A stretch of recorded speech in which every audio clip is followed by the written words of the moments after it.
আর yesterday গতকালকে, আগের দিন। হ্যাঁ, কিন্তু ডে আফটার ইয়েস্টারডে মানে আগের দিনের আগের দিন, গত বর্ষে না, এটাকে আমরা বলি যেমন ইয়েস্টারডে এতেও আগের দিনটাকে কি বলতে হবে? Day before yesterday.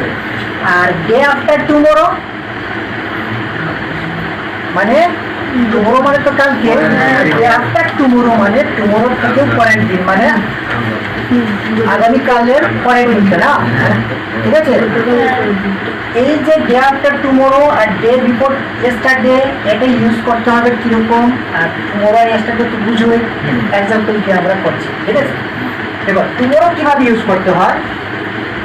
যেমন আমি কালকে স্কুল যাব, কালকে স্কুল যাব, তাহলে আই উইল লাগাতে হবে।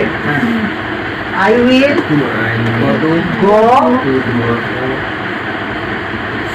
To school. I will go to school tomorrow. আমি আগামীকাল স্কুল যাব, সেই জন্য তো future indefinite tense, simple tense না। এখন দেখো ইয়েস্টারডে, ইয়েস্টারডের এক্সাম্পল কি হয়? মানে ইয়েস্টারডে মানে তো গতকালকে কিছু হয়েছিল না, কি হবে? এই যে আমি সেই সেন্টেন্সকেই পড়ে দেখাচ্ছি। হ্যাঁ, আই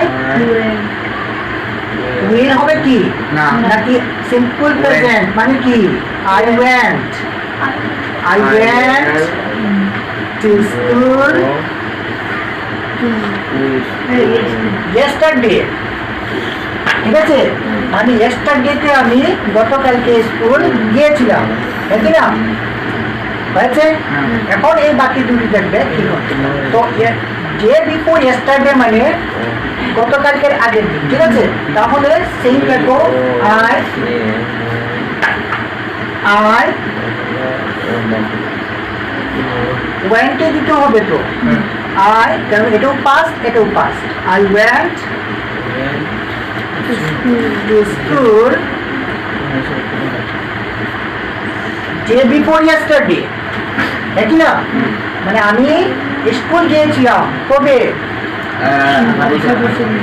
গত বছর। হ্যাঁ, ইয়েস্টারডে এর আগের দিনে আমি স্কুল গিয়েছিলাম, ঠিক আছে?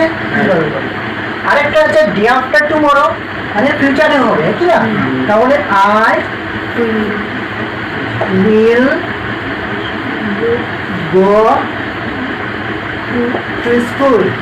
সেন্টেন্সে কোনো চেঞ্জিং হয়েছে? হয় সেন্টেন্সে কোনো চেঞ্জিং হয়েছে না। টুমোরোর যে সেন্টেন্স ছিল এখানেও দেখো তো day after tomorrow same sentence.